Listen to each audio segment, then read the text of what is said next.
सर्वांना नमस्कार. मिशन आरंभ इयत्ता 5वी शिष्यवृत्ती परीक्षा ऑनलाईन मार्गदर्शन वर्गासाठी उपस्थित असलेले जिल्ह्यातील सर्व आदरणीय अधिकारी वर्ग, त्याचबरोबर आजच्या तासिकेसाठी उपस्थित असलेले सर्व विद्यार्थी, पालक व शिक्षक, या सर्वांचं मी शिक्षण विभाग पंचायत समितीच्या वतीनं मनपूर्वक स्वागत करतो. आणि यापुढील ज्यांची तासिका आणि मार्गदर्शन या ठिकाणी आपल्याला मिळणार आहे ते जिल्हा परिषद प्राथमिक शाळा लमान तांडा या शाळेचे आदर्श शिक्षक आदरणीय सुनील शेळके सर यांचं या ठिकाणी पुढील 1 तास मार्गदर्शन होणार आहे. ते ज्या विषयावर मार्गदर्शन करणार आहे तो विषय गणित आहे. त्यांचा घटक आहे अपूर्णांक आणि उपघटक आहे अंशाधिक अपूर्णांक, त्यामधील लहान मोठेपणा. तर त्यांचं देखील या ठिकाणी मी शिक्षण विभाग पंचायत समितीच्या वतीनं मनपूर्वक स्वागत करतो. उपस्थित विस्तार अधिकारी आदरणीय पिंपरकर साहेब, श्री नामदेव शेरकर सर व श्री दत्तात्रय आंबेकर सर यांचं देखील या ठिकाणी मी स्वागत करतो. आणि आदरणीय सुनील शेळके सर यांना मी विनंती करतो की आपण आपल्या मार्गदर्शन वर्गाला सुरुवात करावी. सर्वांना नमस्कार. मिशन आरंभ अंतर्गत आपण आज गणित या विषयासाठी जो घटक घेतलेला आहे अपूर्णांक, आणि त्या अपूर्णांकामधील आपल्याला उपघटक पाहायचा आहे. पहा, अंशाधिक अपूर्णांक आणि त्या अंशाधिक अपूर्णांकाचा लहान मोठेपणा किंवा त्याची तुलना, हा भाग आपल्याला आज पाहायचा आहे. तर अपूर्णांक कशाला म्हणायचं, तर आपण अपूर्णांक हे समजून घेऊया. जी संख्या अंश व छेद या स्वरूपात मांडली जाते तिला अपूर्णांक असं म्हणायचं. मग अपूर्णांकाची गरज का तयार झाली? समज मी या ठिकाणी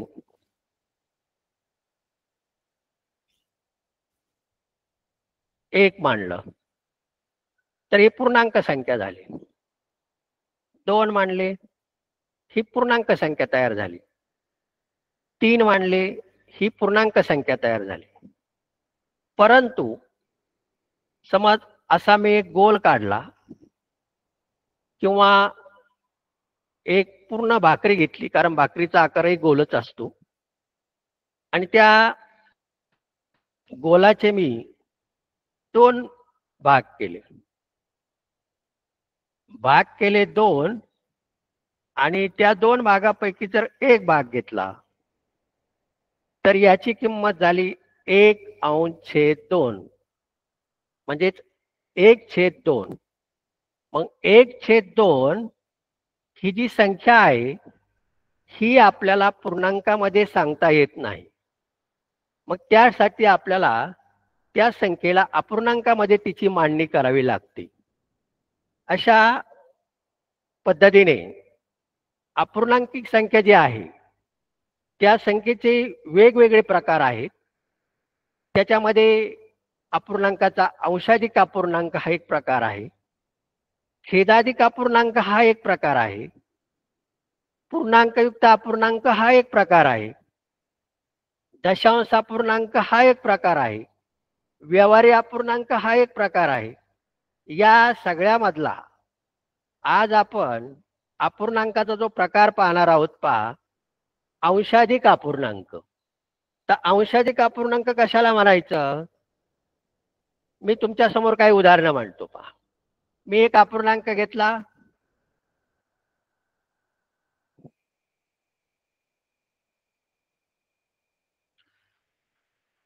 चार छेद 7.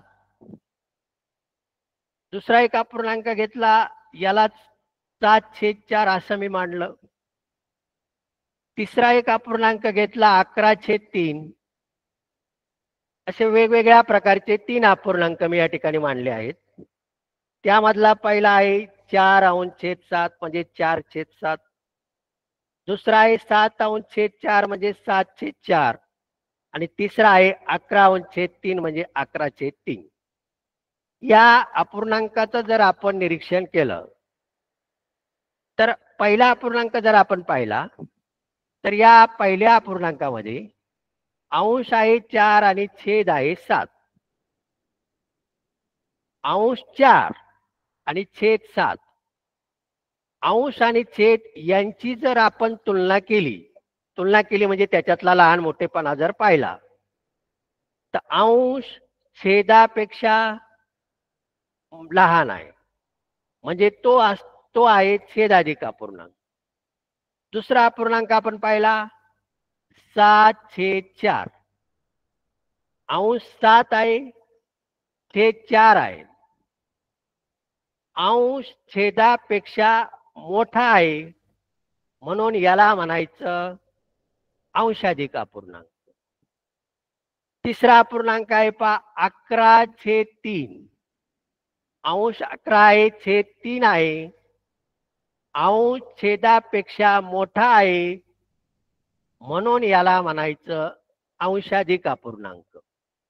म्हणजे आपण हे उदाहरण जे पाहिलं या तिन्ही उदाहरणामध्ये 7/4 आणि 11/3 हे अंशाधिक अपूर्णांक आहेत, कारण की त्यांचा अंश हा छेदापेक्षा मोठा आहे.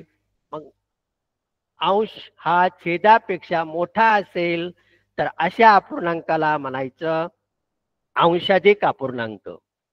त्यानंतर आपल्याला पुढचा भाग पाहायचा पहा.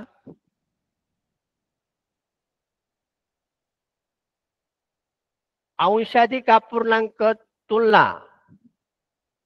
तर आपल्याला मी तुमच्या समोर 2 अपूर्णांक घेतले 7/4 आणि 11/3. मग यांची तुलना करण्यासाठी याच्यात कोण मोठा आहे आणि कोण लहान आहे? 7/4 मोठे आहेत तर 11/3 मोठे आहेत, हे आपल्याला शोधायचं आहे. मग हे शोधण्यासाठी आपण काय करायचं, या पहिला जो अपूर्णांक आहे 7/4 आणि दुसरा जो अपूर्णांक आहे 11/3 यांचा तिरकस गुणाकार करायचा. मग तिरकस गुणाकार करायचा म्हणजे काय करायचं, पहिल्या अपूर्णांकाचा अंश आणि दुसऱ्या अपूर्णांकाचा छेद हा झाला पहिला गुणाकार. म्हणजे पहिल्याचा अंश 7, दुसऱ्याचा छेद 3 आणि दुसरा गुणाकार काय करायचा, पहिल्याचा छेद आणि दुसऱ्याचा अंश यांचा गुणाकार करायचा. म्हणजे इथं काय येईल, पहिल्या अपूर्णांकाचा छेद 4 गुणिले दुसऱ्या अपूर्णांकाचा अंश 11. 5. तिरकस गुणाकारामध्ये अपूर्णांकाची तुलना करताना हा भाग आपल्याला जर समजला तर अत्यंत महत्वाचा आहे आणि सोपा आहे, त्याच्यात काय असं अवघड काही नाही. तिरकस गुणाकार करताना तुलना करताना पहिल्याचा अंश दुसऱ्याचा छेद हा पहिला गुणाकार आणि पहिल्याचा छेद आणि दुसऱ्याचा अंश हा दुसरा गुणाकार. हा पहिला गुणाकार येतो 7×21. 7×21 आणि दुसरा गुणाकार येतो 11×44. पहिला गुणाकार आला पहा 21, दुसरा गुणाकार आला 44. गुणाकार दुसरा मोठा आला कोणाच्या तुलनेत, पहिल्याच्या तुलनेत. म्हणून या ठिकाणी हा गुणाकार 21 पेक्षा 44 मोठे आहेत. म्हणजे 7 गुणिले 3 या गुणाकारापेक्षा 4 गुणिले 11चा गुणाकार मोठा आहे. म्हणून 7/4 आणि 11/3 यांची जर आपण तुलना केली तर दुसरा गुणाकार आहे, म्हणून 7/4 हे 11/3 पेक्षा मोठे आहेत. अशा पद्धतीने आपल्याला तिरकस गुणाकाराच्या स्वरूपामध्ये या ठिकाणी अपूर्णांकाचा लहान मोठेपणा ठरवता येतो. त्यानंतर आपण आता पुढे पाहणार आहोत. पहा, लसावी हा भाग सुद्धा आपल्याला अत्यंत महत्वाचा आहे. कारण की ज्यावेळेस आपल्याला अपूर्णांकाचे छेद समान करायचे असतात त्यावेळेस त्या अपूर्णांकाचा आपल्याला लसावी काढता आला पाहिजे. आता लसावी म्हणजे काय?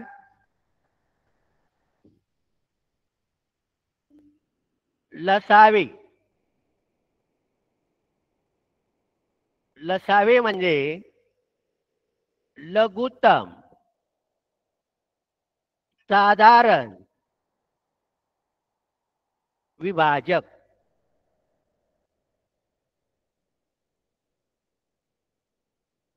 लघुत्तम साधारण विभाजक. लघुत्तम म्हणजे लहानात लहान, साधारण म्हणजे सगळ्याला, आणि विभाजक म्हणजे भाग जाणारी संख्या. उदाहरणार्थ 4 ही संख्या घेतली आणि दुसरी घेतली 6. 4 आणि 6 यांचा आपल्याला लसावी काढायचा आहे. म्हणजे काय शोधायचं आहे?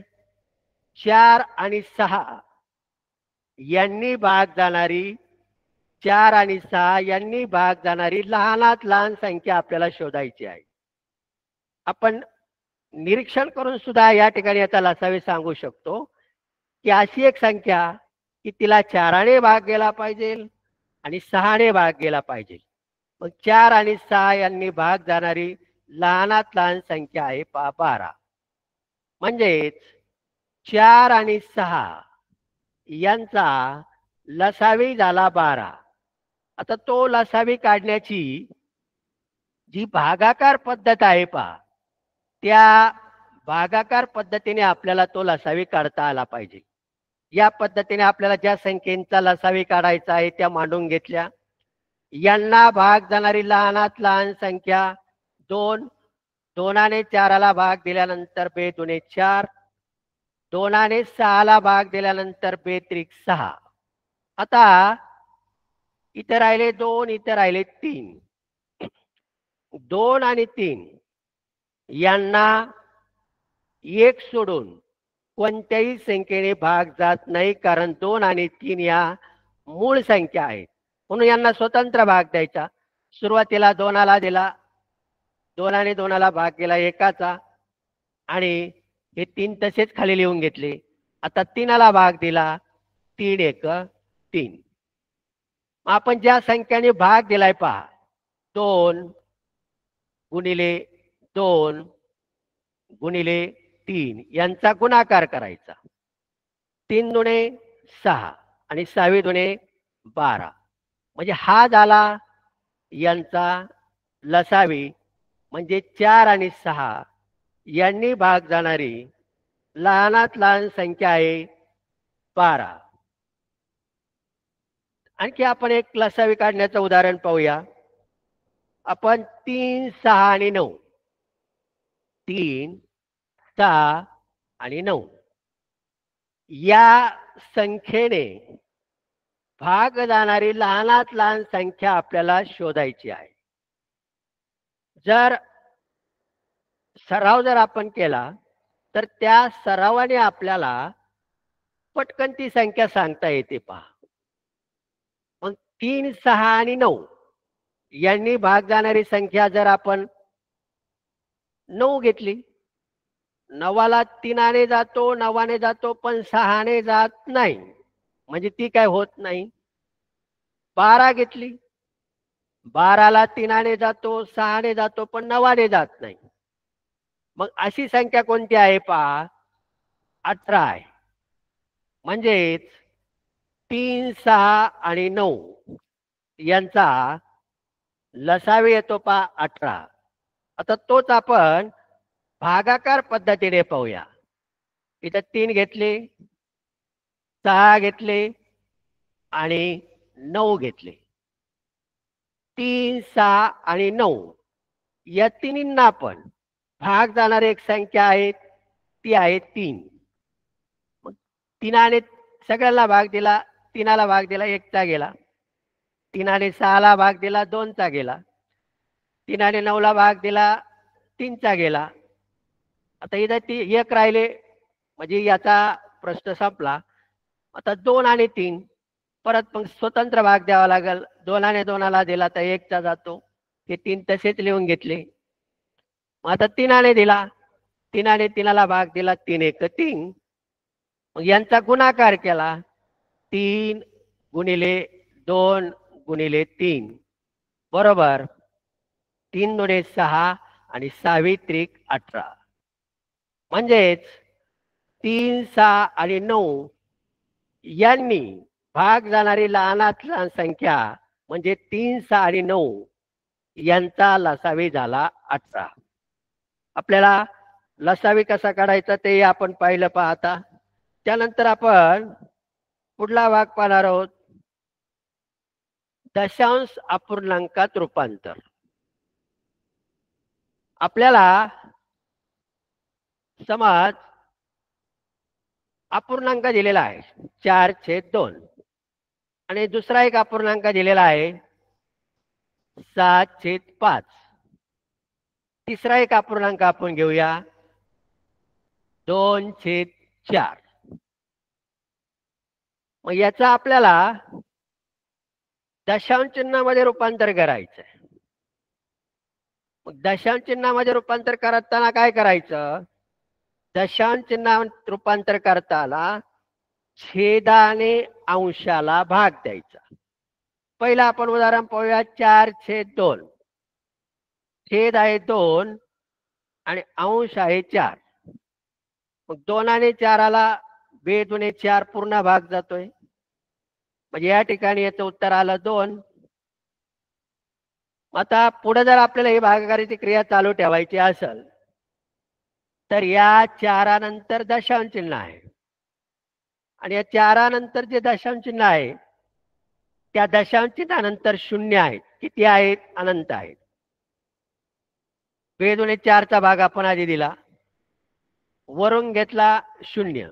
मग हा 0 म्हणजे दशांश चिन्हाच्या पुढची संख्या आपण घेतली किंवा अंक घेतला म्हणून उत्तरामध्ये दशांश चिन्ह द्यायचं. उत्तरात दशांश चिन्ह दिल्यानंतर दशांश चिन्हाच्या पुढचा अंक आपण घेतला, इथं 0 होता. मग 2ने 0ला भाग गेला 0चा, 2 0 0. इथं बाकी 0 उरली, म्हणजेच उत्तर आलं 2 दशांश चिन्ह 0. पुढचं उदाहरण पहा 7/5. म्हणजेच 5ने 7ला भाग द्यायचा आहे. 5ने 7ला भाग म्हणजे छेदाने अंशाला भाग द्यायचा दशांश अपूर्णांकात रूपांतर करण्यासाठी. मग 5ने 7ला भाग दिल्यानंतर भाग गेला 1चा, 5 1 5. 7 मधून 5 गेले, खाली राहिले 2. परत आपल्याला भागाकाराची क्रिया पुढे चालू ठेवायची आहे. मग काय करावं लागेल, या 7 नंतर आपण दशांश चिन्ह आहे पण ते देत नाही आणि त्या दशांश चिन्हानंतर 0 आहे ते आपल्याला माहित आहे. मग आपल्याला दशांश चिन्हाच्या पुढचा अंक घ्यायचा आहे म्हणून उत्तरामध्ये दशांश चिन्ह द्यायचं. मग आपण एक 0 घेतला, इथं झाले 20. 5ने 20ला भाग दिला, भाग गेला 4चा, 5 चोक 20. इथं बाकी उरली 0. म्हणजे तिथं उत्तर आलं 1 दशांश चिन्ह 4. पुढच्या उदाहरणात पहा, छेद आहे 4 आणि अंश आहे 2. म्हणजे 4ने 2ला भाग द्यायचा आहे. मग 4ने 2ला भाग देताना 2पेक्षा 4 मोठे आहेत, म्हणजे भाग देणारी संख्या मोठी आहे. मग त्यावेळेस भाग गेला 0चा, 4 0 0. 2तून 0 गेले 2. पुढे घ्यायला संख्या नाही म्हणजे दशांश चिन्हानंतरचा आपण 0 घेतला, झाले 5.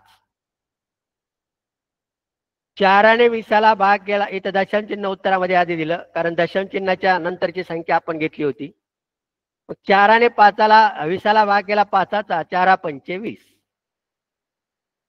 म्हणजे याचं उत्तर आलं पहा 0.5 म्हणजे आपल्याला कोणती अपूर्णांक संख्या जर दिली तर भागाकार पद्धतीने म्हणजे भागाकार करून त्या ठिकाणी आपल्याला त्या अपूर्णांकाचं दशांश अपूर्णांकामध्ये रूपांतर करता आलं पाहिजे.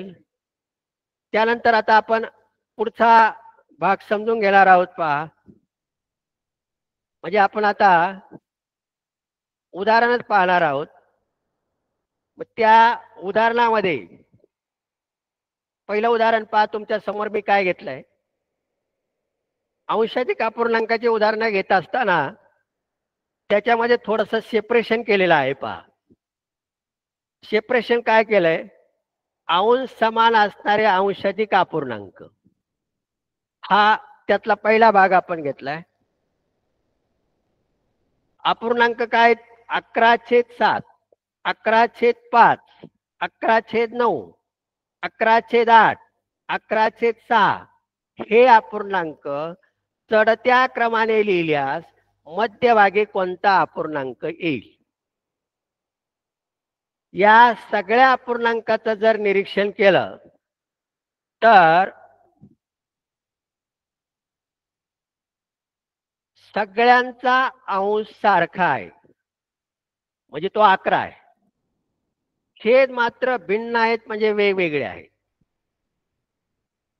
एक नियम आपण काय लक्षात ठेवायचा, तो नियम पाहण्याच्या अगोदर मी पुन्हा तुलना करण्यासाठी इथं याच्यापैकी हे दोन अपूर्णांक घेतले, 11/7 आणि 11/5. मग याची तुलना करण्यासाठी पहिल्याचा अंश दुसऱ्याचा छेद, पहिल्याचा छेद दुसऱ्याचा अंश, 11/5 55, 11/7 77. 55 पेक्षा 77 मोठे आहेत, म्हणजेच 11/7 पेक्षा 11/5 मोठे आहेत.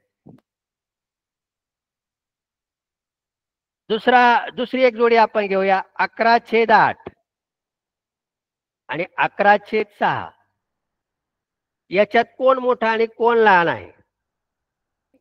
पहिल्याचा अंश दुसऱ्याचा छेद, पहिल्याचा छेद दुसऱ्याचा अंश, 11×6 = 66 आणि 11×8 = 88. याच्यामध्ये दुसरा गुणाकार मोठा आहे, म्हणजेच 11/8 आणि 11/6.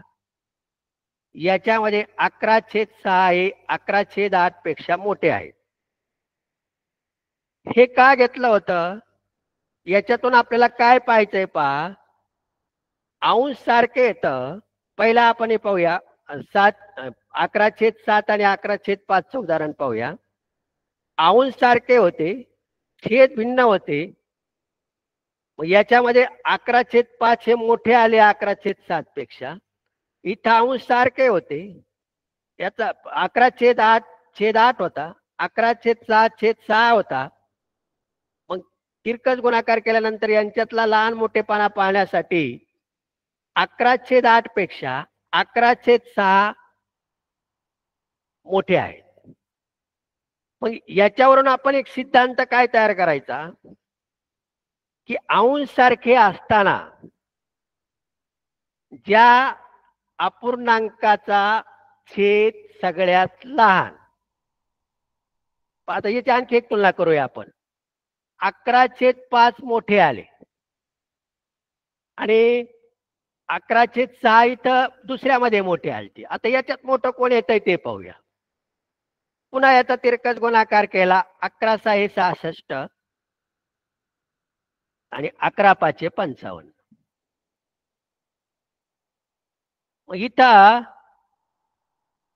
पहिला गुणाकार मोठा आला, म्हणजेच 11/5 आणि 11/6 यांची जर आपण तुलना केली तर 11/5 हे 11/6 पेक्षा मोठे आहेत.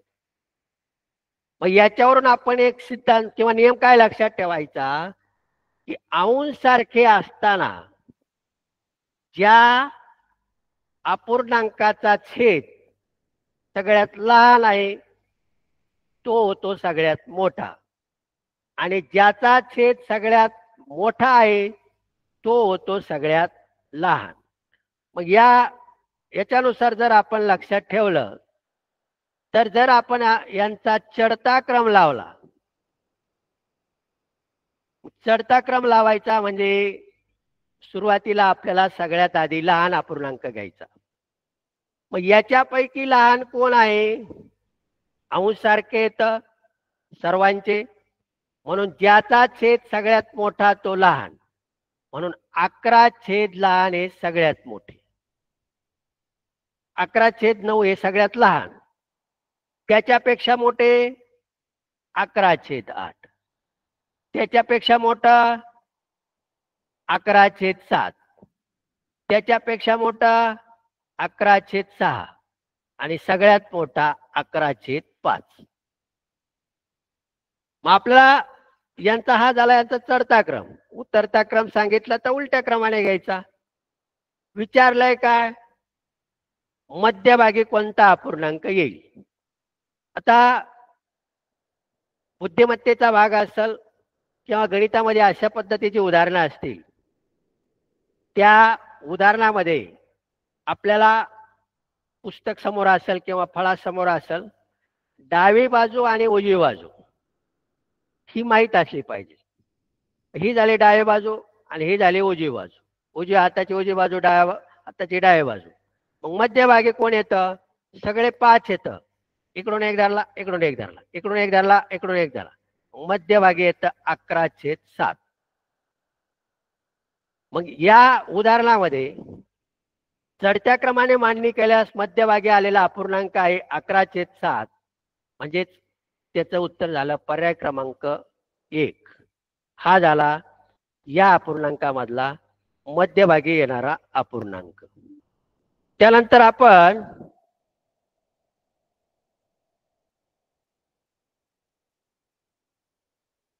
पुढचं उदाहरण पाहूया.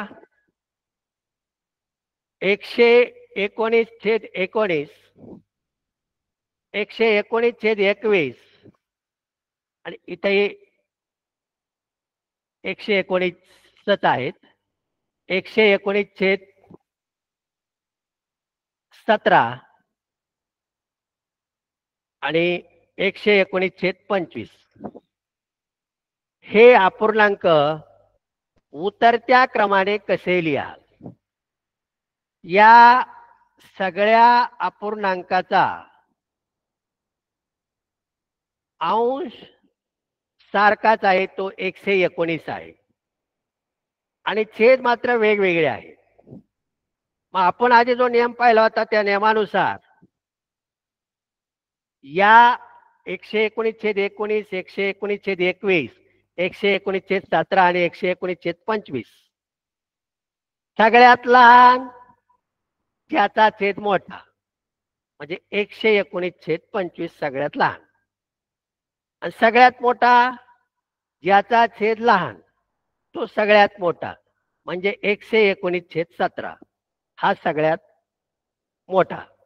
आपल्याला मांडणी करायची उतरत्या क्रमाने, म्हणजे आपल्याला त्या ठिकाणी त्याचा सर्वात मोठा अपूर्णांक घ्यावा लागेल 119 छेद 17.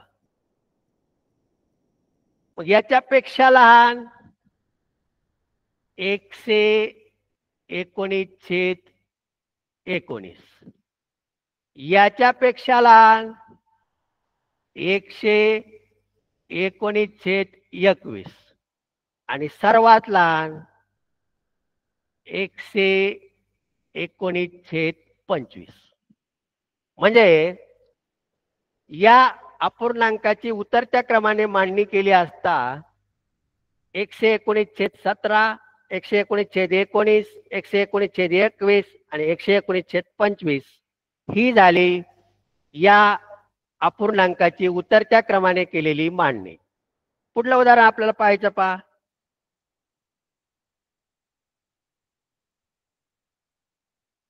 12 छेद 19, 12 छेद 25, 12 छेद 29 आणि 12 छेद 37 हे अपूर्णांक चढत्या क्रमाने लावले असता शेवटून दुसऱ्या क्रमांकावर कोणता अपूर्णांक येईल?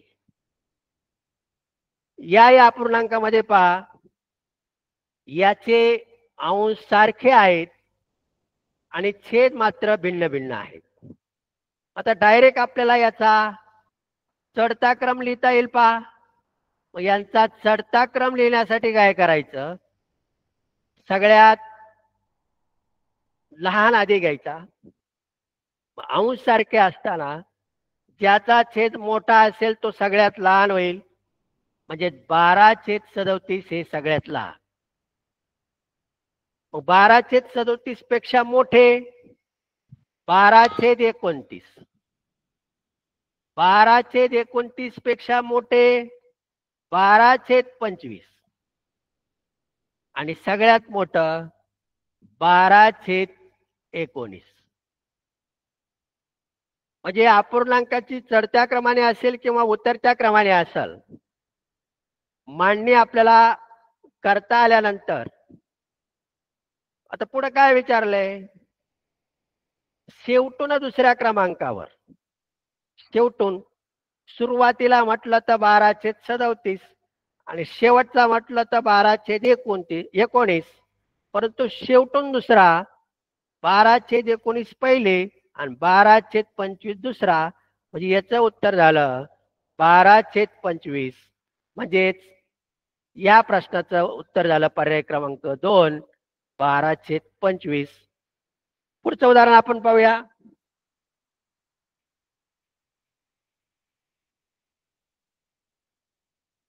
अंश मोठा पण छेद व अंश फरक एक असणारे अपूर्णांक.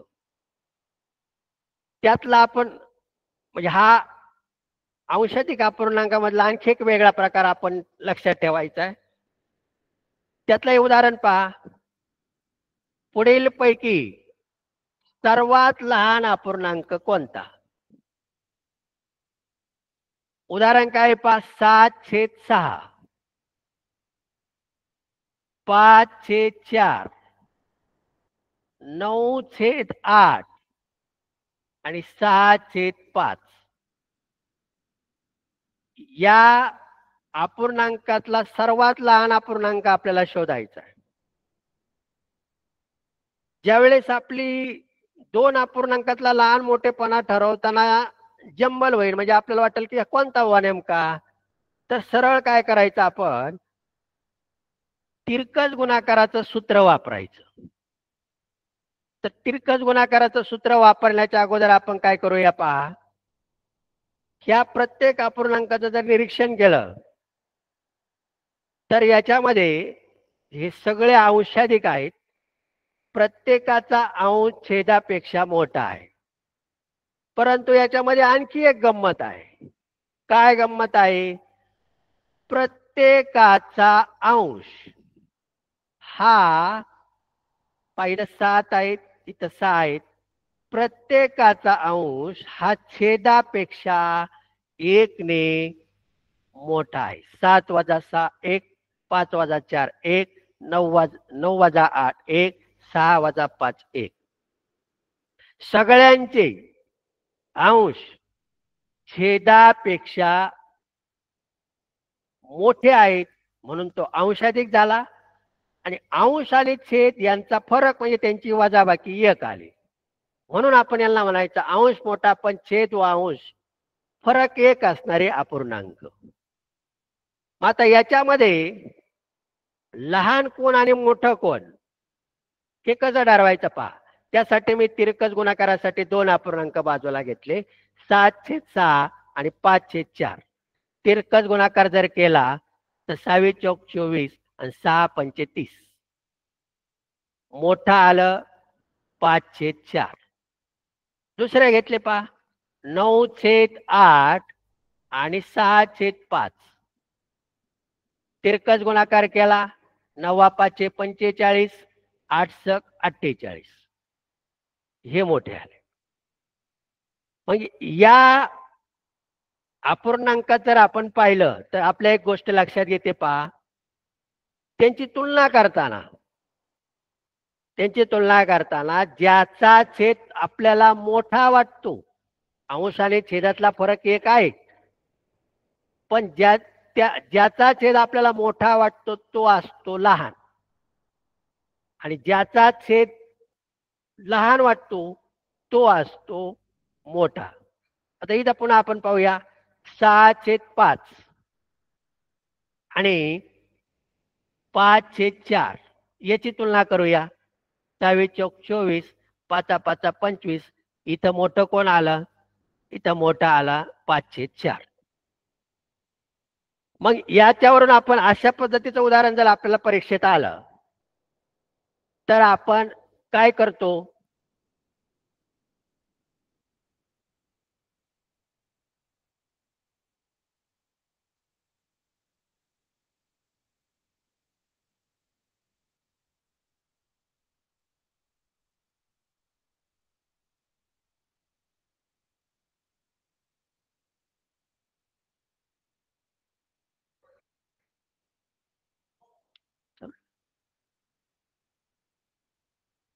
तर या ठिकाणी आपल्याला याची तुलना करताना आपण लक्षात काय ठेवायचं पहा, की अंश आणि छेद यांचा फरक हा जर 1 आला, पण इथं असलं काय पाहिजे? इथं अंश हा छेदापेक्षा मोठा असला पाहिजे, हे आपण लक्षात ठेवायचं. आणि असं नसेल तर या नियमामध्ये हे उदाहरण बसू शकत नाही.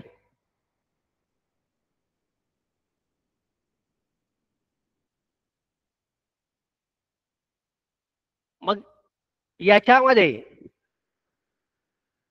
मोठं कोण येणार? ज्याचा आपल्याला दिसतो तो छेदात जो सगळ्यात लहान दिसतो तो मोठा होणार पहा. आणि लहान कोण होणार? ज्याचा आपल्याला छेद सगळ्यात मोठा दिसतो तो लहान होणार. म्हणजे यामध्ये 9/8, यामध्ये 9/8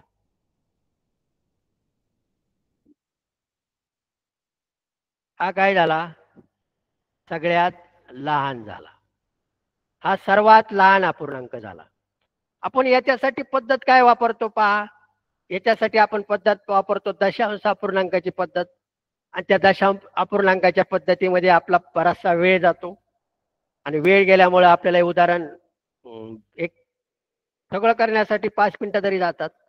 पण 5 मिनिटं वेळ जाण्याच्या ऐवजी या पद्धतीने जर तो या नियमात बसत असेल तर याचं उत्तर आपण 5 सेकंदात सांगू शकतो.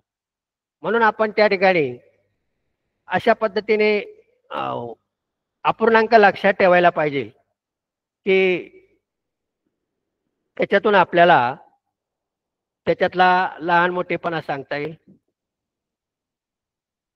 इथे त्याच सरावासाठी आणखीन त्याच नियमाचं एक उदाहरण मी घेतलेलं आहे. अंश मोठा पण छेद व अंश फरक 1 असणारा अपूर्णांक. पुढील पैकी सर्वात मोठा अपूर्णांक आपल्याला आता याच्यात शोधायचा आहे. 16/15, 13/12, 9/8 आणि 6/5.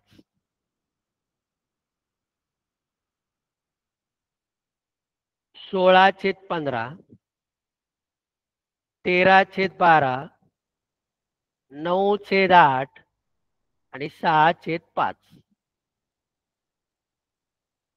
पुन्हा पाहूया आपण. सगळ्यांचे अंश छेदापेक्षा मोठे आहेत, आणि अंश आणि छेद यांच्यातला फरक जर आपण पाहिला तर तो प्रत्येक ठिकाणी 1 आहे. मग याच्यामध्ये सर्वात मोठा कोण येणार? जो आपल्याला छेदात सगळ्यात लहान दिसतोय तो येणार सगळ्यात मोठा. लहान कोण येणार? जो आपल्याला छेदात सगळ्यात मोठा दिसतो तो येणार लहान. म्हणजे सर्वात मोठा अपूर्णांक 6/5 आणि सर्वात लहान अपूर्णांक 16/15. आपलं उत्तर काय आहे पहा. सर्वात मोठा अपूर्णांक 6/5 हा झाला याच्यातील सर्वात मोठा अपूर्णांक. पुढलं उदाहरण आपण पाहणार आहोत पहा. अंश मोठा पण छेद व अंश फरक एक असणारा अपूर्णांक. पण इथं आपल्याला काय करायचं आहे, त्याची चढत्या क्रमाने मांडणी करायची आहे. 13/12, 6/5, 9/8 आणि 12/11 या अपूर्णांकाची आपल्याला चढत्या क्रमाने मांडणी करताना याच्यात एक नियम आपल्याला काय लागतोय की सगळ्याचे अंश छेदापेक्षा मोठे आहेत आणि अंश आणि छेद यांच्यातला फरक म्हणजे अंशातून जर आपण त्या अपूर्णांकाचा छेद वजा केला तर त्याच्यातला फरक आहे एक, म्हणजे या नियमात तो बसतो.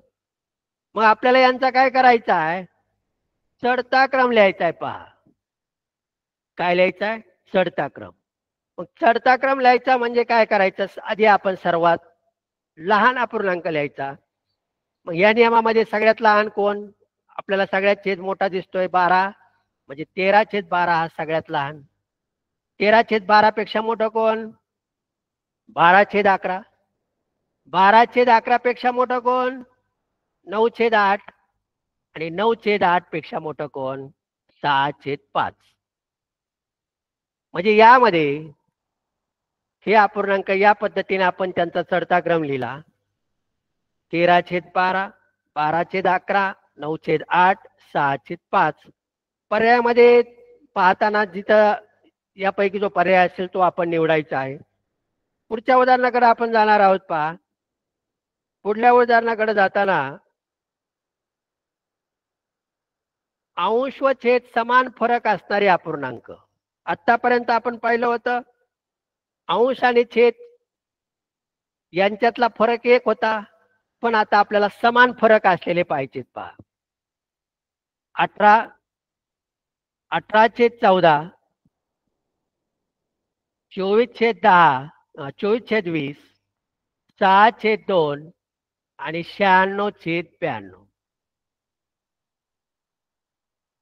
मग याच्यामध्ये हे सर्व अंशाधिक अपूर्णांक आहेत आणि अंश आणि छेद यांचा आपल्याला फरक जो पाहायचा आता तो वेगळा येणार आहे, पण सगळ्यांचा सारखाच असणार आहे, समान असणार आहे. 18 मधून 14 गेले 4, 24 मधून 20 गेले 4, 6 मधून 2 गेले 4, 96 मधून 92 गेले 4. अंश आणि छेद या सगळ्यांचा फरक या ठिकाणी 4 आलेला आहे, म्हणजे फरक समान आहे. मग फरक समान आहे, अंश मोठा आहे, मग यांचा आपल्याला चढता क्रम विचारला आहे. इथं काही वेगळं काहीच नाहीये, अंशाधिक आहे, फरक समान आहे. मग आपल्याला ज्याचा छेद सगळ्यात लहान दिसतोय तो मोठा. मग आपल्याला चढता क्रम विचारला आहे म्हणजे आधी आपल्याला सगळ्यात लहान लिहावा लागेल. मग सगळ्यात छेद मोठा दिसतो 92, म्हणजे 96/92 हे सगळ्यात लहान. त्यानंतर 24/20, 96/92 पेक्षा मोठे. 24/20 पेक्षा मोठे 18/14 आणि 18/14 पेक्षा मोठे 6/2. हा झाला या अपूर्णांकाचा चढता क्रम. 96/92, 24/20, 18/14, 6/2. सर्वात मोठा 6/2, सर्वात लहान 96/92. उजवीकडून पहिला 6/2, डावीकडून पहिला 96/92. पुढलं उदाहरण आपण पाहूया.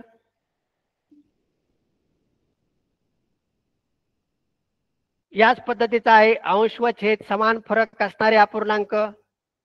फक्त आता इथं आपल्याला काय करायचंय, यांचा उतरता क्रम लिहायचा आहे. अपूर्णांक काय, 15/10, 17/12, 41/36 आणि 95/90. याच्यामध्ये यांचा उतरता क्रम लिहिताना उदाहरणार्थ तुम्हाला असं परीक्षेत काही येणार नाही तुम्हाला, की यांचा अंश आणि छेद यांच्यातला फरक समान आहे असं काही सांगणार नाही. ते आपल्याला लक्षात ठेवायचं. त्या पद्धतीने उदाहरण जर सोडायचं असेल तर पटकन होतं, म्हणून आपण ते लक्षात ठेवायचं. 15/10 अंश आणि छेदातला फरक 5, 17/12 अंश आणि छेदातला फरक 5, 41/36 अंश आणि छेदातला फरक 5, 95/90 अंश आणि छेदातला फरक 5. इथं मी काय सांगतो, सगळ्यांचे अंश छेदापेक्षा मोठे आहेत. अंश आणि छेद यांच्यातला फरक समान आहे म्हणजे तो 5 आहे. म्हणजे आता आपल्याला याचा उतरता क्रम लिहिताना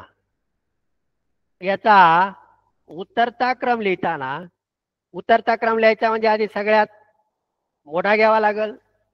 मग याच्या मध्ये मोठा कोण, ज्याचा छेद आपल्याला लहान दिसतोय तो सगळ्यात मोठा. 15/10. 15/10 पेक्षा लहान कोण, 17/12. 17/12 पेक्षा लहान कोण, 41/36. 41/36 पेक्षा लहान 95/90. हा झाला यांचा उतरता क्रम. कुठलं उदाहरण आपण पाहूया, कारण आपल्याला जास्तीत जास्त उदाहरणं घ्यायचे. त्यासाठी आपण जे समान उदाहरण आहेत ते पटपट समजून घ्या. आता पुढे आहे पुढील अपूर्णांकातील सर्वात मोठा अपूर्णांक कोणता. मग इथं हे उदाहरण कोणत्याही नियमात बसत नाही. 19/6, 21/4,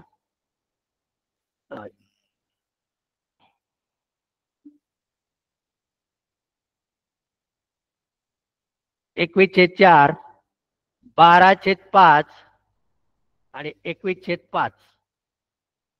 आपण जर अंशाधिक अपूर्णांक आहे हे बरोबर आहे, पण यांच्यातला फरक जर पाहिला तर 19 मधून 6 गेले 13 राहतात, 21 मधून 4 गेले 17 राहतात, 12 मधून 5 गेले 7 राहतात, 21 मधून 5 गेले 16 राहतात.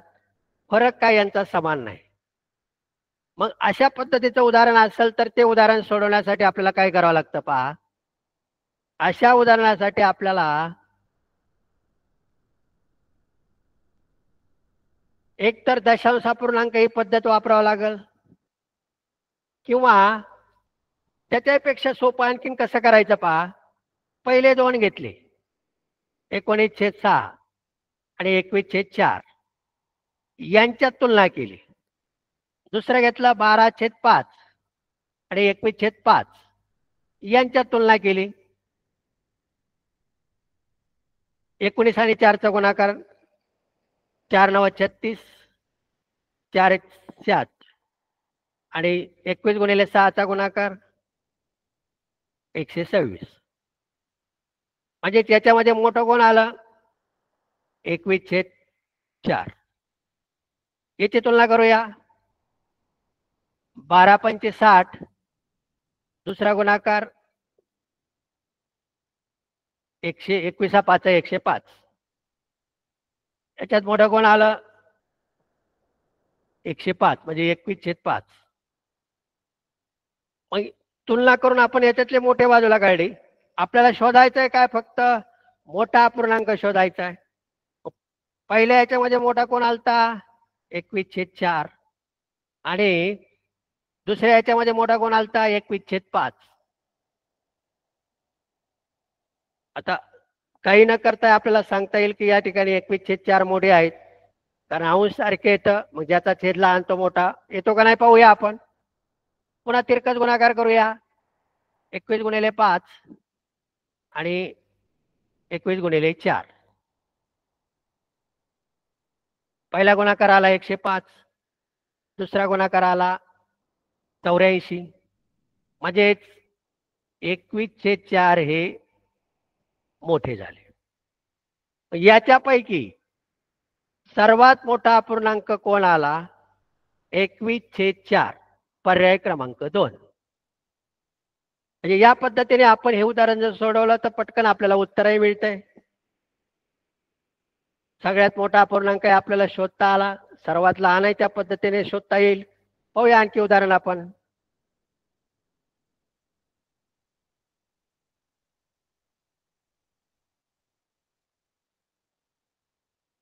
पुढलं उदाहरण काय पहा, 3/5, 3/2, 3/8 आणि 3/7 या अपूर्णांकाची उतरत्या क्रमाने मांडणी केली असता सर्वात मोठा अपूर्णांक व सर्वात लहान अपूर्णांक यांच्यातला फरक विचारलाय. आता पहिली जी गोष्ट आपण केलेली आहे तिला आपण वेळ घालत नाही, सगळ्याचे अंश सारखे येतं, म्हणून आपण काय करूया, एक तर एकची आपल्याला सांगितलं इथं उतरता क्रम, याच्या उतरत्या क्रमाने आपण मांडणी करू. उतरत्या क्रमाने करायची मांडणी म्हणजे आधी आपल्याला सगळ्यात मोठा घ्यायचा, अंश सारखे येतं म्हणजे सगळ्यात मोठा 3/2, 3/2 पेक्षा लहान 3/5, 3/5 पेक्षा लहान 3/7 आणि 3/7 पेक्षा लहान 3/8. ही झाली याची उतरत्या क्रमाने मांडणी. पुढे काय विचारलंय, सर्वात मोठा 3/2 आणि सर्वात लहान 3/8 यांच्यातला फरक काढायचा आपल्याला, म्हणजे यांची वजाबाकी करावी लागेल. 3/2 मोठे आहेत आणि 3/8 लहान आहेत, म्हणजेच आपल्याला इथं 3/2 मधून 3/8 वजा करावा लागते. आपण सुरुवातीला पाहिलं होतं पहा लसावे काढणं, 2 आणि 8 यांनी भाग जाणारी लहानात लहान संख्या आपल्याला शोधायची, म्हणजे तो त्यांचा झाला लसावी. मग 2 आणि 8 यांना भाग जाणारे बेक बे बेचोक 8, परत 2 दिला, बेदुणे 4, परत 2 दिला, बेक बे. यांचा गुणाकार केला, 2 गुणिले 2 गुणिले 2 यांचा गुणाकार आला 8, म्हणजेच यांचा लसावी आला 8. मग आपल्याला या ठिकाणी याचा छेद समान करण्यासाठी मी या 2ला कितीने गुणल्यानंतर 8 येत आहे, 4 ने. 4 दुणे 8, अंशाला 4 ने गुणलं. इथं छेद 8 आहेच, मग अंशाला आणि छेदाला 1 ने गुणलं. 4 त्रिक 12 आणि 4 दुणे 8 वजा 3 1 3 8 1 8 यांचे छेद सारखे झाले. मग छेद सारखे झाल्यानंतर छेद आहे तसाच ठेवला आणि फक्त त्याच्या अंशाची वजाबाकी केली. 12तून 3 गेले 9/8, छेद आहे तसाच लिहिला.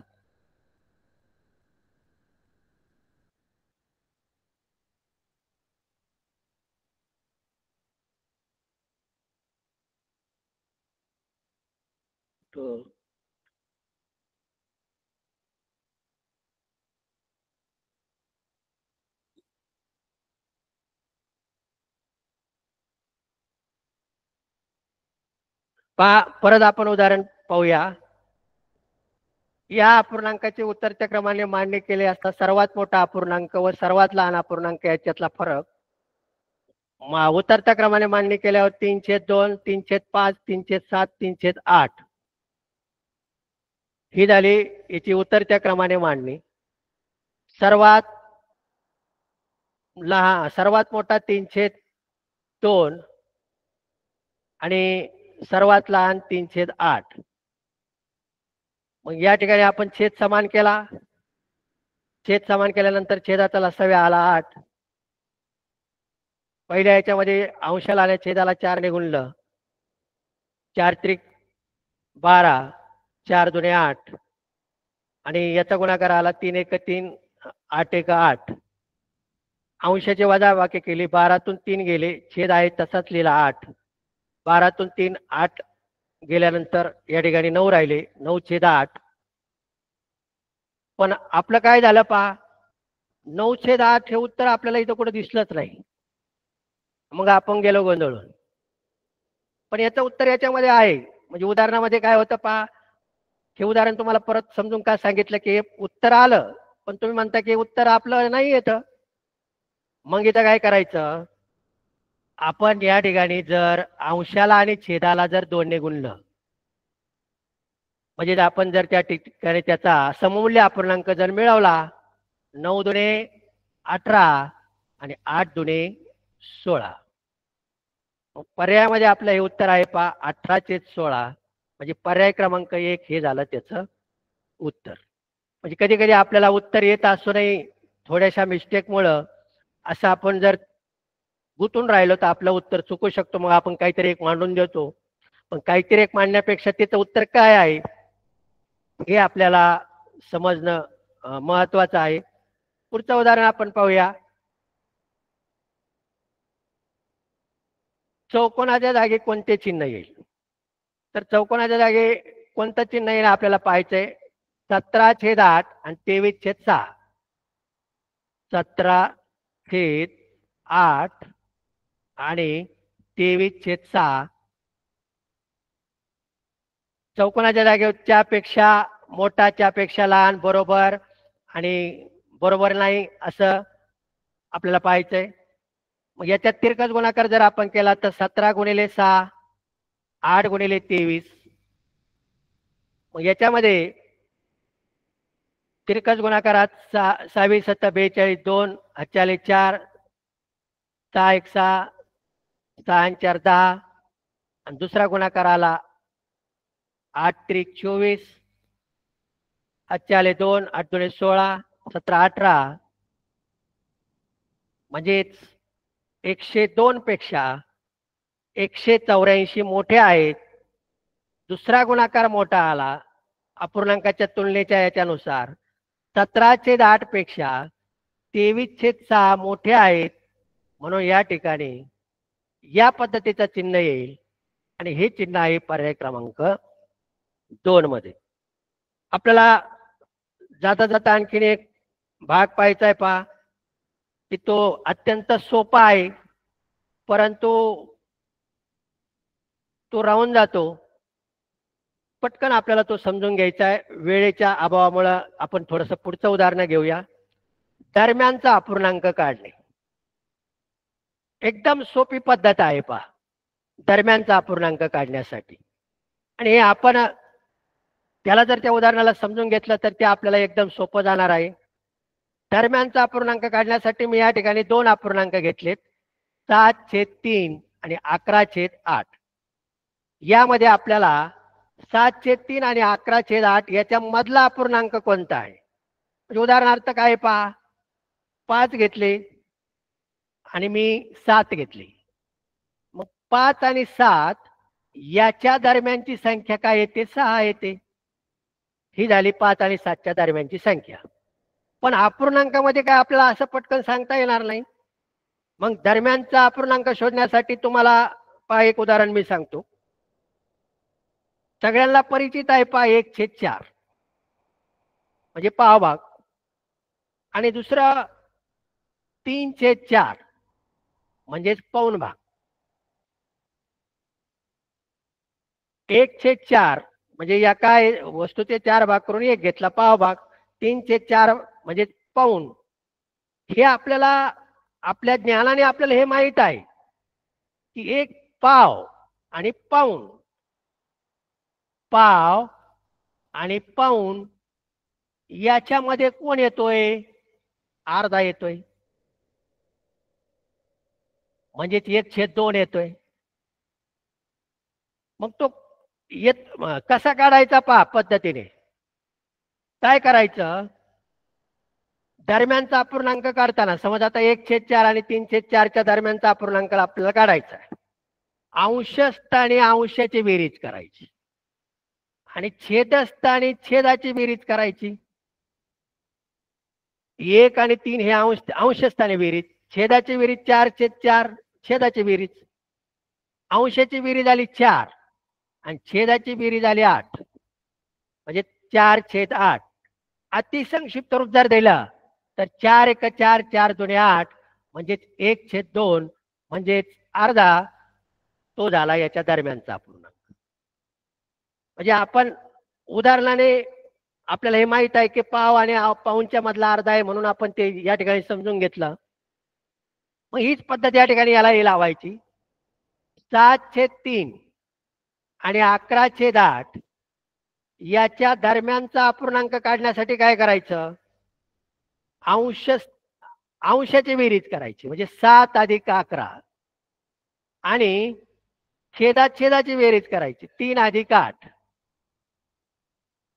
11 आणि 7 18 आणि 8 आणि 3 11 म्हणजेच 7/3 आणि 11/8 याच्या दरम्यानचा अपूर्णांक झाला 11/11. आणखी एक उदाहरण आपण फक्त एक उदाहरण पाहूया.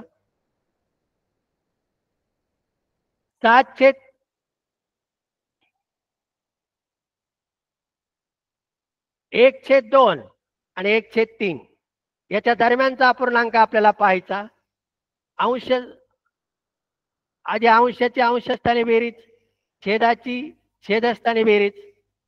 1 आणि 1 2, 3 आणि 2 5 म्हणजे या ठिकाणी 1/2 आणि 1/3 याच्या दरम्यानचा अपूर्णांक झाला 2/5.